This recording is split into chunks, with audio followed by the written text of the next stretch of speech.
Some of you, I know, are on the non-contributory retirement plan and moved over to the hybrid when it was introduced. In this case, you have a blended retirement. Most of us that are in this situation have our early years of service under non-contributory. Then some of us switched over to the new plan, and we're on that hybrid tier 1 since that time. So we have our 30 years might be divided up into half of that, and 30. If you are one of these, the way it works is the state will calculate your retirement benefits using non-contributory formula for the years that you earned there, years of service, right? 15 years of service, 1.25%. And then they would take the remaining years that you were working until you retire, example, 15 years, 2%. And they will calculate, good thing about it is they would use your average final compensation. Whatever you finished with, no matter what system you're on, your AFC remains the same. So they would take this dollar amount, apply it here, here, add the 2, and that becomes a retirement benefit. Does that make sense?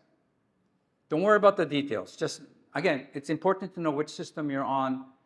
I use the state retirement site. These guys and gals use it as well. We can walk you through it. It's there. A few of us, when the hybrid was introduced, we were offered the opportunity to buy back years. So we may have taken dollars out of deferred comp, 403B, IRA, or write a check, or whatever resources. We buy back. We paid to a state amount of money that is equivalent to how much you would have paid them if you were hybrid from the beginning. If you did that, then some or all of your benefits are based on hybrid, and you get a higher payout. Okay, but I know the majority of people I work with did not do it, not because it wasn't a good idea, but $100,000 when you're 48 years old, that's a lot of money. When you retire, there are 2 important decisions you're going to make. When do I retire? If you're an educator, June 1 or July 1 is popular. The other one is January 1. It can be any time, but those are the 2 most common dates we see for different reasons. But your second decision is you have a lineup of retirement options of which you will pick one. Again, let me say it again. Once you pick your retirement date, that's the fun part. The hard part is to determine which is the best option. Now, there's an option called the maximum allowance option. This is the name of the option. The way it works is relative to any of the other payout options, this gives you the maximum income. This is the most you're going to get. Now, why wouldn't anybody want to take that one, right? Well, because there's beneficiary when you die, 0 to no benefit to family, right? And that'd be a shame. But some people do opt for this. Who would be a candidate? Number one, if you're unmarried, you're most concerned with income for yourself. Or you may just need the income. This provides you the maximum income because your expenses are high or you don't have many other alternative sources. You may need to take the option that provides maximum income. Consider spouse's age, health, family longevity. Other options provide for a survivor benefit, a death benefit, a lump sum, monthly income for life, right, full amount or half of your income for life, and they're all good. But if you consider your spouse's age, if your spouse is 10 years your senior, there's still no saying who's going to die first, right? But you start thinking, what is the likelihood? Then there's health. You know your health. You know your spouse's health. I like to think that all couples are 2 healthy people married to each other, but I know as a fact that's not usually the case. There's something going on. Everybody's got something, okay? Consider their health, your health, and it's still not a guarantee of who's going to die first. And then family longevity is, I asked, how long is your mother, father alive? How long did they live? And again, that's not a guarantee, but it's a clue. So those are the things that come into play. Again, that's why I said it's an individual decision.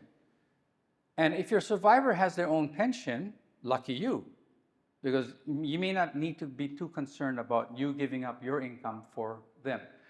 You see how, that's why it's hard to give a specific, this is your best option. These are just some of the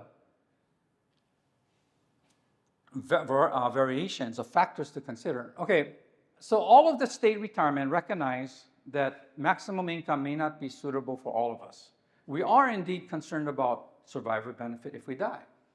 So the options are, instead of maximum allowance, you could pick what's called survivor lifetime income. And the state will offer you 150%. It goes something like this. If you choose a survivor benefit, your income, you the retiree, income is less than maximum, right? Because you're giving up for somebody. But if you were to die, your survivor will get, for the rest of their life, income of 100%, the same amount, for their life, or 50% for their life, or someplace in between. 150% are the common ones. Make sense? So you're insuring 2 lifetimes. The plan here is you retire, you will die first, and then your spouse is going to live a long time to collect the rest of the money. Again, you look at your longevity, and here's the thing with that. Beneficiary cannot be changed. You might be thinking, oh, that's kind of mean. Well, statistics. The way they do that is they would take your age when you start, and they have a life expectancy. Statistically, they know how much a female age 62 might live, a male age 64 might live. There's a number. It's not your number, by the way. Okay? But there's a number. They'll take that factor, they put it on a table, and they'll say, okay, so who is your beneficiary? And they'll ask, oh, what is their birth date? Okay? And there's an intersection, and you have this number.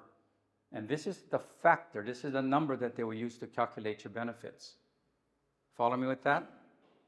So the reason you cannot change a beneficiary is because when you retire, your birth date, beneficiary's birth date, X number of years life expectancy combined. Because remember, the state is insuring 2 lifetimes. They pay you based on that. Now, if you start to change beneficiaries, they have to redo, number one, your income based on your age at the time, get your new beneficiary's age, recalculate it, and either pay you more or get a refund back from you. Okay, so again, it's just, that's the reason why you can't do it. But you need to notice, it's very important. Here's the problem with not being able to change beneficiaries. Some of you're already thinking through this. You go, well, okay. Well, I had one client that came in last week. When she retired, she took maximum. She was single. Now she's married. She's concerned about the husband. I'm sorry, can't change, can't undo. Another instance is if you're married and you pick your spouse as a beneficiary. I know some colleagues on the mainland, what happened is after retirement, their relationship unfortunately didn't work out. His pension beneficiary for the rest of his life is now his ex-wife. Cannot be changed. Now, if you're the ex, it's like, yeah. But again, you got to look at it both ways. And you're the retiree, so you have to think in other terms. A beneficiary cannot be named. Oh, here's a good one. This comes up a lot. So I explained this, and my client asked me, Martin, instead of naming my husband, in this case, he had a stroke recently, and he's her senior, she goes, it doesn't make sense for me, it doesn't feel right naming him, not because of the money, it's, relationship. Can I name my son, right? Answer, yes, you may. And here's what happens. In her case, she has 2 boys. She can only name one. If she dies, that son in New York has to write half the money to his brother for the rest of his life. Okay, practically speaking, that's very difficult. The more important issue is if you name somebody that's 30 years your junior, it can be done, but your income is reduced. Okay, so again, depends on what happens. A beneficiary cannot be named, as I mentioned. If they die before you, there's what they call a pop-up. Your income from whatever it is pops up to maximum. You get an increase in pension to what it would have been had you picked the no beneficiary option. Okay, so that's good. But you don't get reimbursed, you don't get retro, you just from that point. So if you pick a survivor option, you will receive the reduced pension for the rest of your beneficiary's life. So that's not an easy one.